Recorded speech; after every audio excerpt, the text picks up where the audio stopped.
Now, as we've said, conservation of energy plays a key role in the analysis of circuits. Let's take a look then at what happens when we apply the basic ideas underlying energy in an electric field context. So let's take a look then. We're going to apply conservation of energy to electric fields. Now, as we do this, what I'm hoping you're going to see come out very quickly is actually connections to things that we've thought about earlier in the course and that you're familiar with, namely this concept of voltage.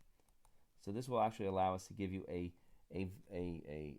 very precise definition of what this voltage idea actually corresponds to. So if we're going to define voltage like this, let's recall the basic idea behind energy or potential energy, which is work. So if we imagine the work that it takes to carry us from one point to another, from point A to point B, as you will recall, that's defined then as minus the integral from A to B of the force that the object under consideration feels at location X, the force that it feels due to the other charges or whatever is creating this situation, dot with dx. That minus sign is a little bit tricky, but as we saw, that comes from the fact that work represents the investment that we've put into something, so that we can connect this then to conservation of energy and potential energy. It's the work done by us, and that's what gives us this little extra minus sign here we want to take careful track of. Now, to connect this to the electric field, what I want to do is remember that whatever forces, if I think about moving charges, then the work on those moving charges is always tied to the forces that they feel, and we know in the electric concept how to relate force to electric field. So we can make an immediate connection then to minus the integral between our points A and B of the force felt by some charge. So let that charge be a charge capital Q times the electric field at location X dx. And if we want to be very careful about everything we are writing, remember these locations that we're integrating between are vectors. So really I should recall to include my vector hats here if I want to be very precise about things, like so. Now, let's refer back to our original example so we're just clear on the idea of what we're doing. Recall that we had an example here where we had our charge capital Q.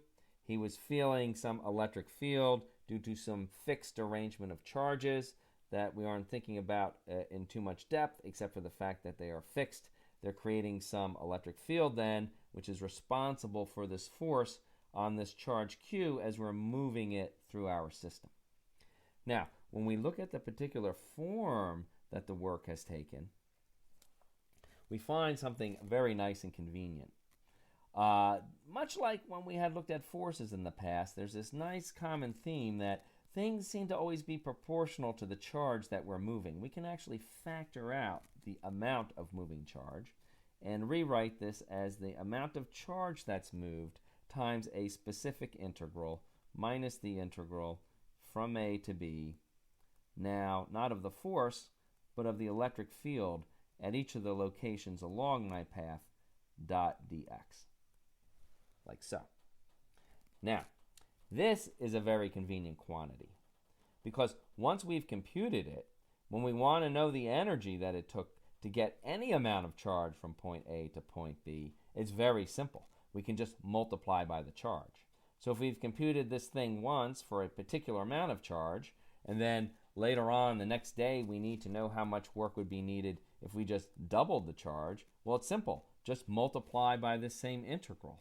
This is a very convenient quantity to have, and it's worthy of giving it a name. This quantity actually is defined then as the voltage between points A and B, the voltage to go from A to B. Sometimes, of course, we might just write this as VBA. That's a little easier to write.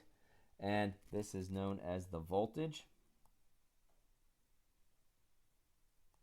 Another way of thinking about this, or just recall that this is actually the amount of work needed to move something, but it's the amount of work needed per unit charge moved between the 2 points.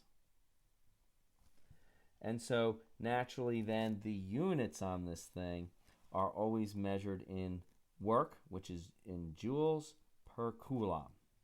And those were those units that you've played with in the past when we were just first introducing the idea of voltage. So to sum up our equation then, if we ever want to know the work to take us from point A to point B, it's a very simple relationship. You take the amount of charge moved and you multiply by the voltage from point A to point B. Now that's the key equation, but this still is worth thinking about a little bit in terms of its meaning. You'll notice that voltage is not a single point function, right? It does not depend on just one point. This voltage function depends on 2 points, A and B. And that's very important to keep in mind. Voltage is a 2-point function, which actually, when you begin to think about it, that makes a whole lot of sense in the context of how one actually measures voltages. The way one would actually measure the voltage, if you use a voltmeter from point A to point B, you will find that the voltmeter actually has 2 wires coming out of it, 2 leads. So let me kind of sketch here like a little voltmeter, how we would measure the voltage from A to B. So we would take this little voltmeter, and he has 2 wires that come out of him. The first wire here, I'm going to take this wire here, and I would just connect it up to point A. Now, as we've discussed previously, the order matters, whether you're going from A to B or B to A. So the 2 wires that come out of the voltmeter, you have to be careful which one you attach to which point. Otherwise, you'll get the wrong sign. You'll get a minus sign coming out. So the one that you put at the first point is usually called the minus lead, or the ground, sometimes abbreviated GND. It's typically written in black. It's typically, you typically would use a black wire on that. Now, the other lead that comes out, and here I'm going to try to use a pen with a different color here for us all. So the second lead that comes out is typically done in red. That's usually wired up to the destination location. So I would take this wire here and hook it up to point B. This lead is usually called the positive lead, right? And as I've indicated, that would be shown in red. And when you do that, what you end up with then is a device which will actually take for you, it'll actually take it'll take a little bit of charge. This is how the device works, and it actually moves it through its wires and some internal device and places that little bit of charge back out at point B. It measures how much work it took to do that, and then divides by the amount of charge Q in order to determine the voltage.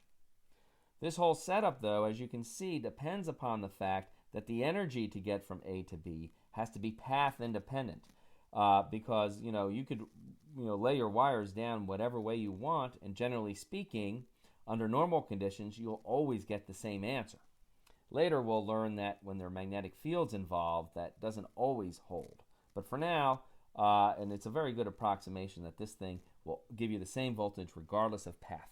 So the actual voltage meter device, the voltmeter, deeply reflects the underlying mathematics of this definition of voltage as the work needed to move the charge between 2 specific points A and B. The voltage then is that work per unit charge Q. Very good. Now that we've got a handle on the actual definition of voltage, the next thing we're going to do is to begin to try to evaluate voltages for different situations.